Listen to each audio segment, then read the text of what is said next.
اعوذ باللہ من الشیطان الرجیم بسم اللہ الرحمن الرحیم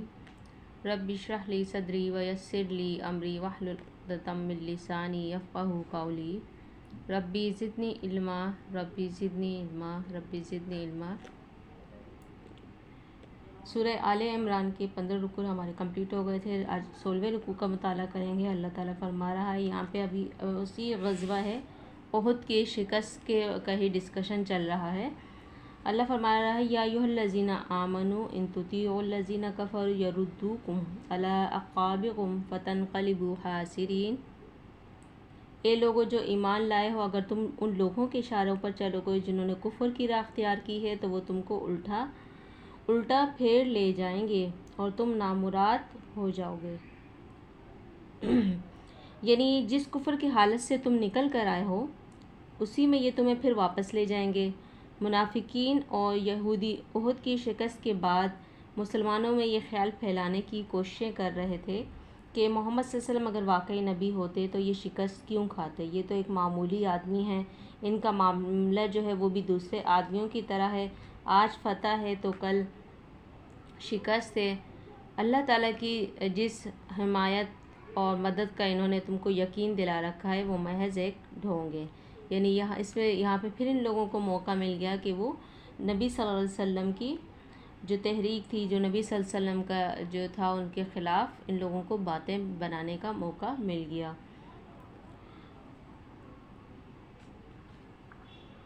بل اللہ مولاکم وہو خیر الناصرین، ان کی باتیں غلط ہے، حقیقت یہ ہے کہ اللہ تمہارا حامی و مددگار ہے۔ سنلقی فی قلوب الذین کفروا الرعب بما اشرکوا باللہ ما لم ینزل بہ سلطانا ومأواہم النار وبئس مثوی الظالمین۔ اور وہ بہترین مدد کرنے والا ہے۔ عنقریب وہ وقت آنے والا ہے جب ہم منکرین حق کے دلوں میں رعب بٹھا دیں گے، اس لیے کہ انہوں نے اللہ کے ساتھ ان کو خدائی میں شریک ٹھہرایا ہے، جن کے شریک ہونے پر اللہ نے کوئی سند نازل نہیں کی۔ ان کا آخری ٹھکانہ جہنم ہے اور وہ بہت ہی بری ہے وہ قیام گاہ جو ان ظالموں کو نصیب ہوگی۔ وَلَقَدْ صَدَقَكُمُ اللَّهُ وَعْدَهُ إِذْ تَحُسُّونَهُم بِإِذْنِهِ حَتَّىٰ إِذَا فَشِلْتُمْ وَتَنَازَعْتُمْ فِي الْأَمْرِ وَعَصَيْتُم مِّن بَعْدِ مَا أَرَاكُم مَّا تُحِبُّونَ۔ اللہ نے تائید و نصرت کا جو وعدہ تم سے کیا تھا وہ تو اس نے پورا کر دیا۔ ابتدا میں اس کے حکم سے تم ہی ان کو قتل کر رہے تھے، مگر جب تم نے کمزوری دکھائی اور اپنے کام میں باہم اختلاف کیا اور جو ہی کہ وہ چیز اللہ نے تمہیں دکھائی جس کی محبت میں تم گرفتار تھے یعنی مال غنیمت، تو تم اپنے سردار کے حکم کی خلاف ورزی کر بیٹھے۔ منکم من یرید الدنیا ومنکم من یرید الآخرہ ثم صرفکم عنہم لیبتلیکم ولقد عفا عنکم واللہ ذو فضل علی المؤمنین۔ اس لیے کہ تم میں سے کچھ لوگ دنیا کے طالب تھے، کچھ آخرت کی خواہش رکھتے تھے، تب اللہ نے تمہیں کافروں کے مقابلے میں پسپا کر دیا تاکہ تمہاری آزمائش کرے، اور حق یہ ہے کہ اللہ نے پھر بھی تمہیں معاف ہی کر دیا کیونکہ مومنوں پر اللہ بڑی نظر عنایت رکھتا ہے۔ اب یہاں پہ وہی بات جو ہے دوبارہ سے اللہ تعالیٰ یہاں پہ ان کو بتا رہے ہیں کہ تمہاری پسپائی یا تمہاری شکست کا سبب کیا تھا کہ تم جو ہے مال غنیمت سمیٹنے میں لگ گئے تھے، دنیا کو سمیٹنے میں لگ گئے تھے، اس لیے اللہ تعالیٰ نے تم لوگوں نے کمزوری دکھائی، اس لیے تمہیں شکست نصیب ہوئی۔ اب یہاں پہ جو ہے تم نے غلطی تو ایسی کی تھی کہ اگر اللہ تمہیں معاف نہ کر دیتا تو اس وقت تمہارا استحصال ہو جاتا۔ یہ اللہ کا فضل تھا اور اس کی تائید و حمایت تھی جس کی بدولت تمہارے دشمن تم پر قابو پا لینے کے بعد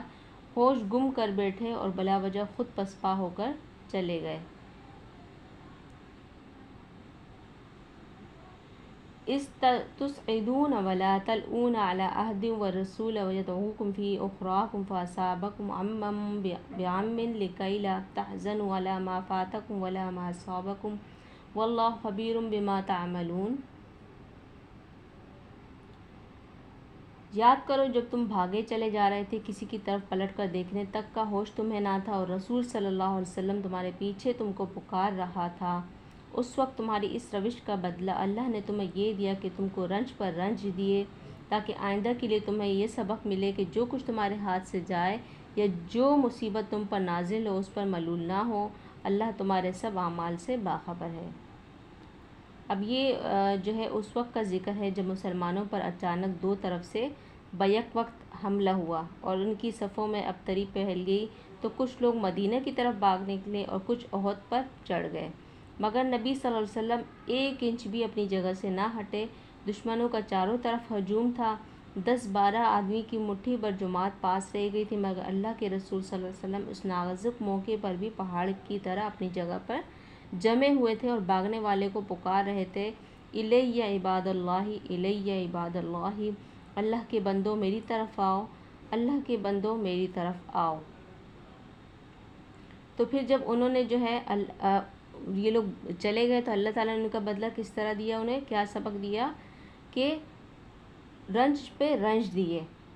رنج ہزیمت کا، رنج اس خبر کا کہ نبی صلی اللہ علیہ وسلم شہید ہو گئے، رنج اپنے کثیر و تعداد مقتولوں اور مجروحوں کا، رنج اس بات کا کہ اب گھروں کی بھی خبر نہیں، 3000 دشمن جن کی تعداد مدینہ کی مجموعی آبادی سے بھی زیادہ ہے، اور جو ہے ان کو جو ہے شکست خوردہ فوج کو رونتے ہوئے قصبے میں آ گھسیں گے اور سب کو تباہ کر دیں گے۔ ہر چیز کا مطلب آپ دیکھیں کہ ہر رنج پہ رنج ان کو ملے، اور اللہ تعالیٰ کی اللہ کے نبی صلی اللہ علیہ وسلم کے ایک حکم کی جو ہے تعمیل نہ کرنے سے ان کو کس طرح سے اس کو بھگتنا پڑا۔ ثم انزل علیکم من بعد الغم امنة نعاسا یغشی طائفة منکم وطائفة قد احمتهم انفسهم یظنون باللہ غیر الحق ظن الجاہلیہ یقولون هل لنا من الامر من شیء قل ان الامر کلہ للہ یخفون فی انفسهم ما لا یبدون لك یقولون لو کان لنا من الامر شیء ما قتلنا ہاہنا قل لو کنتم فی بیوتکم لبرز الذین کتب علیہم القتل الی مضاجعہم لیبتلی اللہ ما فی صدورکم ولیمحص ما فی قلوبکم واللہ علیم بذات الصدور۔ اس غم کے بعد پھر اللہ نے تم میں سے کچھ لوگوں پر ایسی اطمینان کی سی حالت طاری کر دی کہ وہ اونگنے لگے، مگر ایک دوسرا گروہ جس کے لیے ساری اہمیت بس اپنے مفاد ہی کی تھی، اللہ کے متعلق طرح طرح کے جاہلانہ گمان کرنے لگا جو سراسر خلاف حق تھے۔ یہ لوگ اب کہتے تھے کہ اس کام کے چلانے میں ہمارا بھی کوئی حصہ ہے۔ ان سے کہو کسی کا کوئی حصہ نہیں، اس کام کے سارے اختیارات اللہ کے ہاتھ میں ہیں۔ دراصل یہ لوگ اپنے دلوں میں جو بات چھپائے ہوئے ہیں اسے تم پر ظاہر نہیں کرتے، ان کا اصل مطلب یہ ہے کہ اگر قیادت کے اختیارات میں ہمارا کچھ حصہ ہوتا تو ہم نہ مارے جاتے۔ ان سے کہہ دو کہ اگر تم اپنے گھروں میں بھی ہوتے تو جن لوگوں کی موت لکھی ہوئی تھی وہ خود اپنے قتل گاہوں کی طرف نکل آتے، اور یہ جو معاملہ پیش آیا یہ تو اس لیے تھا کہ جو کچھ تمہارے سینوں میں پوشیدہ ہے اللہ اسے آزما لے، اور جو کھوٹ تمہارے دلوں میں ہے اسے چھانٹ دے، اللہ دلوں کا حال خوب جانتا ہے۔ اب جنگ احد میں دیکھیں کس طرح سے کھوٹے اور جو ہے کھرے سکے کی پہچان ہو گئی، کون جو ہے دین کے معاملے میں حق پر ہے، نبی صلی اللہ علیہ وسلم کا صحیح میں ساتھ دینے والا ہے، اور کون نبی صلی اللہ علیہ وسلم کے جو ہے منافقین کا رویہ اختیار کر رہا ہے، سب کی الگ الگ سے چھانٹ کر کے رکھ دی گئی۔ اور یہاں پہ جو ہے ان کا جو معاملہ تھا کہ یہ پہلے فرمایا کہ وہ اونگنے لگے، تو یہاں پہ ایک عجیب تجربہ تھا جو اس وقت لشکر اسلام کے بعض لوگوں کو پیش آیا۔ حضرت ابو طلحہ رضی اللہ تعالیٰ عنہ جو اس جنگ میں شریک تھے خود بیان کرتے ہیں کہ اس حالت میں ہم پر اونگ کا ایسا غلبہ ہو رہا تھا کہ تلواریں ہاتھ سے چھوٹی پڑتی تھیں۔ تو یہ اس طرح کے کچھ واقعات تھے جنگ احد میں جو ان کے ساتھ پیش آئے تھے، اور سب سے بڑی جو اس میں ہم دیکھتے ہیں شکست کی وجہ وہ صرف اور صرف اپنی امامت کی، قیادت کی، حکم کی تعمیل نہ کرنا۔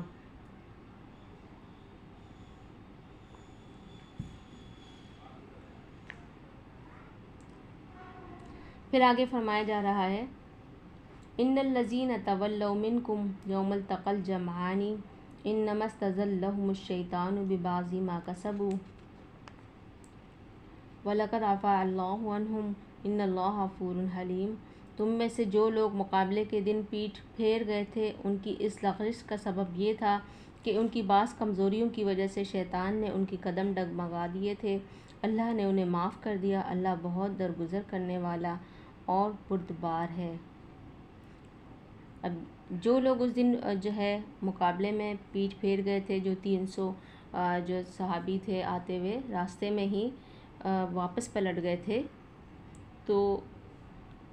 دراصل وجہ کیا تھی؟ وہ شیطان نے ان کے قدم ڈگمگائے تھے۔ تو اللہ تعالیٰ ان کو بھی کہہ رہے ہیں کہ انہیں بھی معاف کر دیا، اور اللہ تعالیٰ بہت ہی معاف کرنے والا اور بردبار ہے۔ بے شک اللہ تعالیٰ معاف کرنے والا ہے۔ یہاں پہ ہمارا رکوع نمبر 16 کمپلیٹ ہو رہا ہے۔ ہماری 155 آیات جو ہیں اس میں یہاں پہ کمپلیٹ ہو چکی ہیں۔ تو اللہ تعالیٰ سے ہماری دعا ہے کہ اللہ تعالیٰ ہمیں اس پر عمل کرنے والا اور اس ہدایت کے پیغام کو دوسروں تک پہنچانے والا بنائے۔ وآخر دعوانا ان الحمد للہ رب العالمین۔